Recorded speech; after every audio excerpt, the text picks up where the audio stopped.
तो एक बार फिर से आप सभी का स्वागत है मिनी अटेम्प्ट ई क्लासेस चैनल पर। तो जैसा कि आप जानते हैं, मैं उन स्टूडेंट्स के लिए जो नीट की तैयारी कर रहे हैं, जो मेडिकल का कोर्स कर रहे हैं या नर्सिंग का कोर्स कर रहे हैं या फार्मेसी का कोर्स कर रहे हैं, उन सभी के लिए इंपॉर्टेंट टॉपिक्स पर वीडियो लेकर के आता हूं। तो आज उसी सीरीज को कंटिन्यू करते हुए आज हम पढ़ने वाले हैं टिश्यू के बारे में। इससे पहले लेक्चर में हमने सेल के बारे में पढ़ा था। तो कई सारे प्यारे स्टूडेंट्स ने कमेंट किया कि सर टिश्यू पर भी वीडियो बनाइए, तो आज हम उसी को कंटिन्यू कर रहे हैं। तो क्लास को शुरू करने से पहले एक पॉजिटिव मोटिवेशनल थॉट के साथ में हम क्लास की शुरुआत करेंगे, जो कि आपकी स्क्रीन पर आ रहा होगा। भाग्य से जितनी ज़्यादा उम्मीद करोगे वह उतना ही निराश करेगा। अपनी मेहनत पर विश्वास रखो, तुम्हें भाग्य से ज़्यादा ही मिलेगा। तो ये लाइन हमें समझा रही है कि कुछ लोग भाग्य पे ज़्यादा विश्वास करते हैं अपनी मेहनत से, लेकिन मेहनत पे जो व्यक्ति विश्वास करते हैं उनको भाग्य से भी ज़्यादा मिल जाता है। तो इसलिए लगातार मेहनत करिए, आगे बढ़िए। तो चलिए क्लास की शुरुआत करते हैं। सबसे पहले हम पढ़ेंगे डेफिनेशन ऑफ टिश्यू। टिश्यू क्या होता है?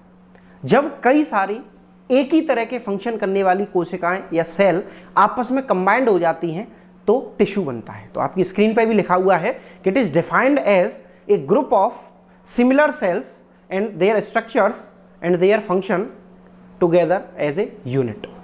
जब एक ही प्रकार के फंक्शन, एक ही प्रकार की स्ट्रक्चर वाली सेल आपस में मिलती हैं तो टिश्यू बनता है। ठीक है, तो अब हम देखेंगे क्लासिफिकेशन ऑफ टिश्यू। टिश्यू को किन किन पार्ट्स में क्लासीफाई किया गया है। तो अकॉर्डिंग टू देयर लोकेशन अगर हम बात करें या अकॉर्डिंग टू देयर फंक्शन बात करें तो टिश्यू को 4 पार्ट में डिवाइड किया गया है। Number 1 epithelium tissue, number 2 connective tissue, number 3 muscular tissue और नंबर 4 नर्वस टिश्यू। ये 4 क्लासिफिकेशन है टिश्यू के, जिनमें से हम सबसे पहले शुरुआत करेंगे एपिथेलियम टिश्यू की। तो एपिथेलियम टिश्यू क्या होता है समझेंगे। It is mostly present on body surface. ये epithelium tissue mostly body surface पे पाया जाता है। बॉडी सरफेस को हम स्किन कहते हैं, और स्किन की भी जो आउटर सरफेस है जिसका नाम है एपिडर्मिस, उसमें सबसे ज़्यादा एपिथेलियम टिश्यू मोस्टली प्रेजेंट होते हैं।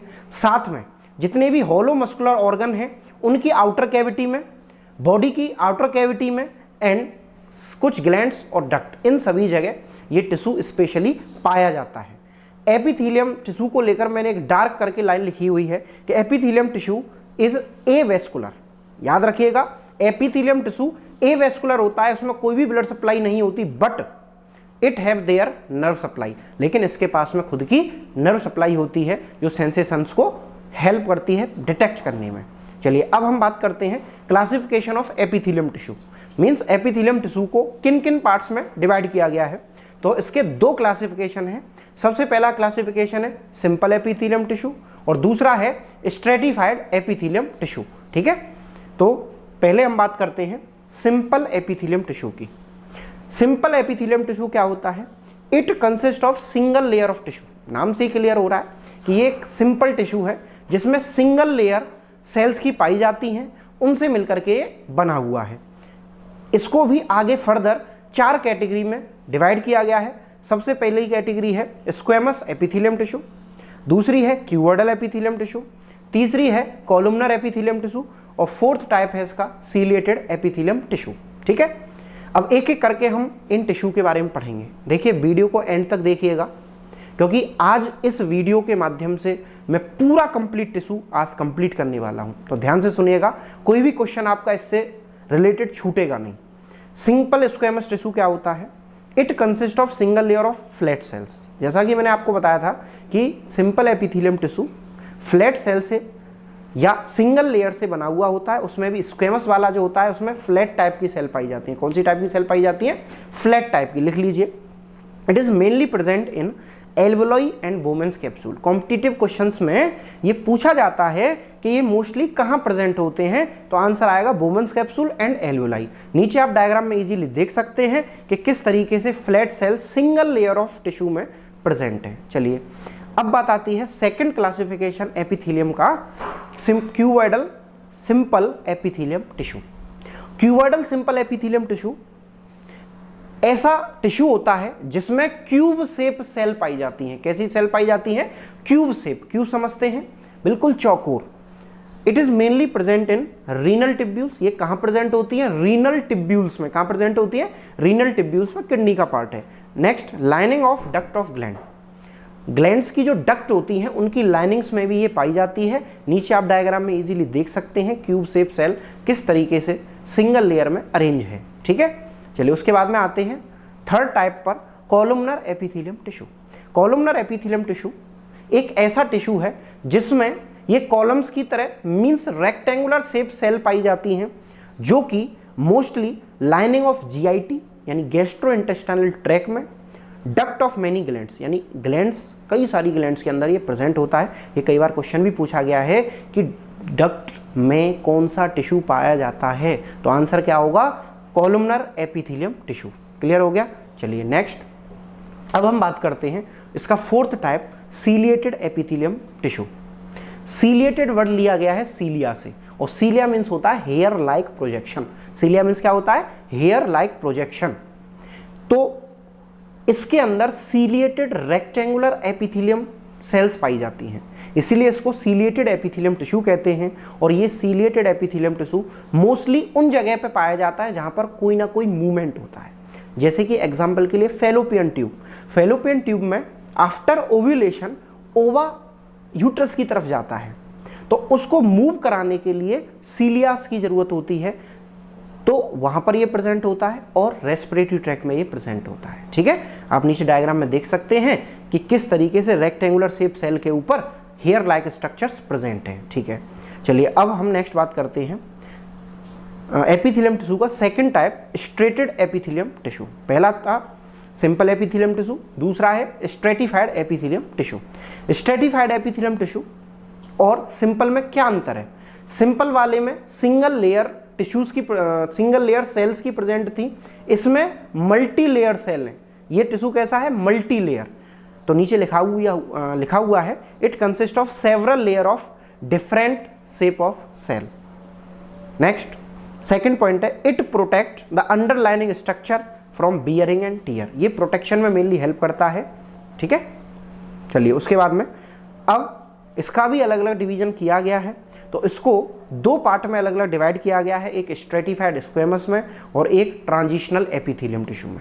ठीक है, सबसे पहला इसका डिवीजन बात करेंगे स्ट्रेटिफाइड स्क्वेमस एपिथेलियम टिश्यू। ये स्ट्रेटिफाइड स्क्वेमस एपिथेलियम टिश्यू क्या है? इसमें मोस्टली फ्लैट सेल्स ही प्रेजेंट होती हैं, और इसको हम दो पार्ट में डिवाइड करते हैं, एक केराटिनाइज एपिथेलियम टिश्यू और एक नॉन केराटिनाइज एपिथेलियम टिश्यू। ठीक है, क्लासिफिकेशन को बड़े ध्यान से समझना कि कौन से टिश्यू किस क्लासिफिकेशन के अंदर आ रहे हैं। ठीक है, अब बात आती है केराटिनाइज एपिथेलियम टिश्यू और नॉन केराटिनाइज में क्या अंतर है और ये कहाँ होते हैं। तो केराटिनाइज एपिथेलियम टिश्यू ऐसे टिश्यू होते हैं जो ड्राई सरफेसेस पर पाए जाते हैं, एग्जाम्पल के लिए स्किन, हेयर्स, ठीक है, नेल्स। नेक्स्ट, नॉन केराटिनाइज कहाँ पाए जाते हैं? नॉन केराटिनाइज टिश्यू वो होते हैं जो मोस्टली वेट सरफेस पर प्रेजेंट होते हैं, नमी युक्त जगह पर प्रेजेंट होते हैं, जैसे कि oral cavity, vaginal cavity, anal cavity. ठीक है, चलिए अब बात करते हैं सेकंड टाइप इसका, transitional epithelium tissue. Transitional epithelium tissue कौन से होते हैं? ये वे टिश्यू होते हैं जो सेवरल शेप्स यानी डिफरेंट शेप की सेल से मिलकर के बने हुए हैं, और ये मोस्टली यूरिनरी ब्लैडर में मेनली प्रेजेंट होते हैं, क्योंकि यूरिनरी ब्लैडर में एक स्ट्रेचिंग की पावर होती है, खींचने की पावर होती है। जैसा कि आप जानते हैं कि यूरिनरी ब्लैडर में लगभग 800 ml से 1000 ml तक यूरिन स्टोर हो सकता है। तो इतनी स्टोरेज के लिए हमें ऐसी सेल्स चाहिए, ऐसे टिश्यू चाहिए जो स्ट्रेच हो सकें, फैल सकें। तो यही वो टिश्यू हैं ट्रांजिशनल एपिथेलियम टिश्यू, जो ये हेल्प करते हैं यूरिनरी ब्लैडर फैले लेकिन फटे ना, टीयर ना हो उसके अंदर। ठीक है, चलिए अब बात करते हैं हम सेकंड टाइप ऑफ टिश्यू की, जिसका नाम है कनेक्टिव टिश्यू। कनेक्टिव टिश्यू क्या होते हैं? ये सपोर्ट करते हैं किसी भी टिश्यू को, ये मेनली सपोर्टिंग स्ट्रक्चर्स या सपोर्टिंग स्ट्रक्चर्स को फॉर्मेट करते हैं। कनेक्टिव टिश्यू का वर्ड कनेक्शन से लिया गया है, और कनेक्शन का मतलब होता है मिलना या जुड़ना। तो ये ऐसे टिश्यू होते हैं जो मेनली कनेक्शन में हेल्प करते हैं, जोड़ने में हेल्प करते हैं, जैसे कि एग्जांपल के लिए बोन हो सकता है, ब्लड हो सकता है। तो ये बोन और ब्लड पूरी बॉडी में ये कंप्लीटली पाए जाते हैं और एक दूसरी स्ट्रक्चर्स को जोड़े रखते हैं। तो इट इज़ मोस्ट अबंडेंट, ये कई बार क्वेश्चन आ चुका है, it is the most abundant and widely distributed tissue. और हम किसी भी टिश्यू की बात करें तो सबसे ज़्यादा कनेक्टिव टिश्यू हमारी बॉडी में प्रेजेंट है, जैसे ही मैंने एग्जाम्पल दिया बोन और ब्लड। ठीक है, चलिए उसके बाद में अब हम बात करेंगे classification of connective tissue. Connective tissue का क्लासिफिकेशन क्या होता है, तो कनेक्टिव टिश्यू को दो टाइप से क्लासीफाई किया गया है, एक लूज कनेक्टिव टिश्यू और एक डेंस कनेक्टिव टिश्यू। लूज और डेंस में क्या अंतर है, नाम से ही क्लियर हो रहा है। लूज कनेक्टिव टिश्यू वे टिश्यू होते हैं जो कि लूजली, जिसके अंदर सेल अरेंज होती हैं, और डेंस कनेक्टिव टिश्यू वे होते हैं जिनमें डेंस सेल या टाइट सेल पैक होती हैं। नीचे आप डायग्राम में इजीली देख सकते हैं। चलिए अब हम बात करेंगे एक एक करके इन सभी टिश्यू के टाइप की। तो फर्स्ट आता है loose connective tissue. Loose connective tissue क्या होते हैं, it contain less fibres and more cell. Fibres तो कम होती हैं लेकिन सेल की संख्या ज़्यादा होती है। इट इज़ लूजली इंटरबाइंड, यानी इनकी जो इंटरबाइंडिंग होती है वो लूज होती है, so there is also called as loose connective tissue. चलिए नेक्स्ट, अब हम बात करते हैं कि लूज कनेक्टिव टिश्यू और कितने टाइप में डिवाइड किया गया है। तो अगेन हम देखें तो लूज कनेक्टिव टिश्यू के भी सब टाइप हैं, जैसे कि सबसे पहला है एरियोलर कनेक्टिव टिश्यू। कौन सा, areolar connective tissue. It is mostly widely distributed over the body and it is almost present in every structure, इसीलिए इसको हम पैकिंग मटेरियल भी कह सकते हैं। It consist of fibroblast, collagen and elastic fibres. देखिए मैंने अभी आपको बताया कि एरियोलर टिश्यू जो होते हैं वो मोस्टली एवरी स्ट्रक्चर में प्रेजेंट है, हर बॉडी की स्ट्रक्चर में प्रेजेंट है, इसीलिए इसको हम क्या कह सकते हैं, पैकिंग मटेरियल भी बोलते हैं। चलिए अब हम बात करते हैं इसका second, adipose connective tissue. Second type क्या है इसका, एडिपोज कनेक्टिव टिश्यू। तो एडिपोज कनेक्टिव टिश्यू जो होते हैं वो एडिपोज सेल से मिलकर के बने हुए हैं और एडिपोज ब्लड फैट के लिए यूज किया जाता है। तो मोस्टली इसमें ट्राइग्लिसराइड इसके न्यूक्लियस में प्रेजेंट होते हैं, इसके साइटोप्लाज्म में प्रेजेंट होते हैं, इसीलिए इसको हम क्या कहते हैं, फैट कनेक्टिव टिश्यू। चलिए इसके फंक्शन क्या है, पहला फंक्शन इसका, इट रिड्यूस हीट लॉस। क्या करता है ये, हीट लॉस को रिड्यूस करता है, मतलब शरीर से हीट को निकलने नहीं देता है। दूसरा, ये एनर्जी को स्टोर करते हैं, और तीसरा इसका फंक्शन है प्रोटेक्टिंग फंक्शन। ठीक है, चलिए उसके बाद में अब हम नेक्स्ट क्लासिफिकेशन देखते हैं, लूज के बाद में डेंस कनेक्टिव टिश्यू। तो डेंस कनेक्टिव टिश्यू क्या होते हैं, it contain more number of fibres so the cell and fibres are compactly packed. इसमें कई सारी सेल्स, कई सारी फाइबर्स प्रेजेंट होती हैं और सबसे ज़्यादा ये डेंस टिश्यू होते हैं। कनेक्टिव टिश्यू के अंदर या डेंस कनेक्टिव टिश्यू के अंदर सेल्स का नंबर ज़्यादा होता है, फाइबर्स का नंबर ज़्यादा होता है और ये क्लोजली पैक्ड होती हैं। एग्जाम्पल के लिए टेंडन्स और लिगामेंट, ये दोनों ही सपोर्टिंग स्ट्रक्चर हैं, इसीलिए ये हार्ड हैं। ठीक है, अब बात आती है फंक्शन ऑफ कनेक्टिव टिश्यू की। तो कनेक्टिव टिश्यू हमारी बॉडी में क्या फंक्शन अदा करता है, तो इसमें पहला है, it bind together and support strength of their body. हमारे शरीर को बाइंड करना, सपोर्ट करना, स्ट्रेंथ प्रोवाइड करना, ये कनेक्टिव टिश्यू का टाइप है, सॉरी फंक्शन है। सेकंड फंक्शन इसका, insulate and protect the internal organ. हमारे शरीर से जो एक्स्ट्रा एनर्जी है उसको बाहर न निकलने देना, स्टोर करना, ये इसका काम है। और साथ में ये इंटरनल ऑर्गन्स का प्रोटेक्शन भी करता है। एग्जाम्पल के लिए बोन, बोन हमारी थोरेसिक कैविटी को कवर कर रही है, इसीलिए डायरेक्टली थोरेसिक कैविटी से हार्ट पे, लंग्स पे कोई इफेक्ट नहीं पड़ता है। सबसे वाइटल ऑर्गन ब्रेन, ब्रेन भी किससे ढका हुआ है, बोन से ढका हुआ है, स्केलेटन से ढका हुआ है, इसीलिए ये हमें प्रोटेक्शन प्रोवाइड कर रहा है। और बोन्स एक प्रकार का कनेक्टिव टिश्यू है। क्लियर हो गया। चलिए नेक्स्ट फंक्शन है इसका, it help in storage, storage में भी हेल्प करता है, जैसे कि फैट। अगला, it is the main site for immune reaction. Immune reaction के लिए भी मेन साइट है, क्योंकि मैक्रोफेज सेल, मैक्रोफेजेस, ये भी एक कनेक्टिव टिश्यू ही है जो हेल्प कर रहे हैं किसी भी एबनॉर्मल माइक्रो ऑर्गेनिज्म को किल करने के लिए। क्लियर हो गया। चलिए अब बात करते हैं हम अगला टिश्यू का type, third type, muscular tissue. भाई हमने दो टिश्यू पढ़ लिए, एपिथेलियम पढ़ लिया और कनेक्टिव पढ़ लिया। अब हम पढ़ेंगे मस्कुलर टिश्यू। इनके क्लासिफिकेशन जरूर याद रखिएगा, ठीक है। हो सकता है कि आपको कुछ चीज़ें डाउट में रहें, तो उन डाउट्स को क्लियर करने के लिए ज़्यादा से ज़्यादा कमेंट करें, जिससे मैं आपके डाउट क्लियर कर सकूं, ठीक है।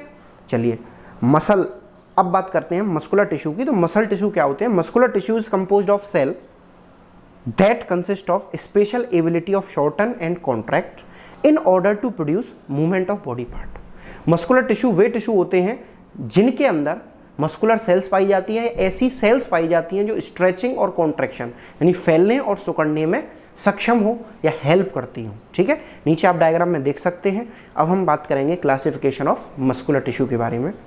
मस्कुलर टिश्यू को हम 3 तरह से क्लासीफाई करते हैं अकॉर्डिंग टू फंक्शन। फर्स्ट इसका टाइप है स्केलेटन मसल, दूसरा टाइप है इसका स्मूथ मसल और तीसरा टाइप है कार्डियक मसल। चलिए स्केलेटन मसल्स के बारे में हम सबसे पहले पढ़ेंगे। तो स्केलेटन वर्ड किससे आ रहा है? स्केलेटन सिस्टम आपने सुना होगा। तो स्केलेटन सिस्टम के ऊपर जितनी भी मसल्स अटैच हैं उनको हम स्केलेटन मसल्स में ही काउंट करते हैं और skeleton muscles are the voluntary muscle. याद रखिएगा, ये इंपॉर्टेंट पॉइंट है कि स्केलेटन मसल्स वॉलेंट्री मसल्स होती हैं। इनका फंक्शन होता है कि ये किसी भी काम को करने के लिए, एक्शन को करने के लिए हमारे ब्रेन से कंट्रोल मांगती हैं। समझ रहे हैं? हम अपनी इच्छा से काम कर सकते हैं। स्केलेटन मसल्स वो मसल्स होती हैं, इसलिए इनको हम वॉलेंट्री मसल्स कहते हैं। नीचे आप डायग्राम में देख सकते हैं। चलिए उसके बाद में अब बात आती है सेकंड क्लासिफिकेशन स्मूथ मसल की। स्मूथ मसल और स्केलेटन में बस एक छोटा सा अंतर ये है कि स्मूथ मसल इनवॉलेंट्री होती हैं। कैसी होती हैं? इनवॉलेंट्री होती हैं। और ये मोस्टली कई सारे ऑर्गन्स में, जैसे स्पिंडल शेप ऑर्गन्स या स्टमक या हार्ट, इन सब में ये प्रेजेंट होती हैं, हार्ट की भी इनर लेयर में। ठीक है, चलिए नेक्स्ट अब बात करते हैं हम अगला type cardiac muscle. Cardiac muscles smooth की तरह ही इनवॉलेंट्री होती हैं, लेकिन ये स्पेशलाइज मसल होती हैं। ऐसी मसल्स होती हैं जो ओनली हार्ट में प्रेजेंट होती हैं और हार्ट की मायोकार्डियम में स्पेशली प्रेजेंट होती हैं और इनके अंदर ये एबिलिटी होती है कि ये नर्व इम्पल्सेस को अपने अंदर से कंडक्ट कराती हैं और हार्ट को कॉन्ट्रैक्ट और रिलैक्स करने में हेल्प करती हैं। ठीक है, कभी सोचा कि हार्ट कॉन्ट्रैक्ट और रिलैक्स कैसे हो रहा है? तो हार्ट कॉन्ट्रैक्ट और रिलैक्स कंडक्टिव सिस्टम की हेल्प से by the cardiac muscle stimulation से हो रहा है। ठीक है, कार्डियक मसल जब तक स्टिमुलेट नहीं होंगी तब तक हार्ट कॉन्ट्रैक्ट और रिलैक्स नहीं होगा। ठीक है, चलिए अब बात करते हैं हम अपना फोर्थ टाइप नर्वस टिश्यू की। नर्वस टिश्यू क्या है? Nervous tissue are found in brain, spinal cord and nerves. हमारे शरीर में ब्रेन में, स्पाइनल कॉर्ड में और नर्व्स में जो टिश्यू पाए जाते हैं उनको हम क्या कहते हैं? नर्वस टिश्यू कहते हैं। और नर्वस टिश्यू मेनली न्यूरॉन से मिलकर के बने हुए होते हैं। किन से मिलकर के बने हुए हैं? न्यूरॉन से मिलकर के बने हुए हैं और न्यूरॉन ही इसका सबसे अच्छा एग्जाम्पल है नर्वस टिश्यू का। क्लियर हो गया? तो इसी के साथ में हमारा आज का टॉपिक कंप्लीट हुआ। Thank you very much. हमारे चैनल मिनी अटेम्प्ट ई क्लासेस को सब्सक्राइब करें, अपने दोस्तों के साथ में शेयर करें, ज़्यादा से ज़्यादा लोगों को शेयर करें, जिससे इन लेक्चर्स से जो स्टूडेंट तैयारी कर रहे हैं, कुछ स्टूडेंट मैं जानता हूँ ऐसे हैं जो तैयारी करने के लिए अलग अलग जगह, अलग अलग कोचिंग सेंटर्स में नहीं जा सकते, तो मिनी अटेम्प्ट ई क्लासेस के चैनल के माध्यम से मैं बिल्कुल फ्री एनाटॉमी फिजियोलॉजी के कंप्लीट लेक्चर्स धीरे धीरे करके इस चैनल पर अपलोड करूँगा। तो आप लगातार हमसे जुड़ते रहिए।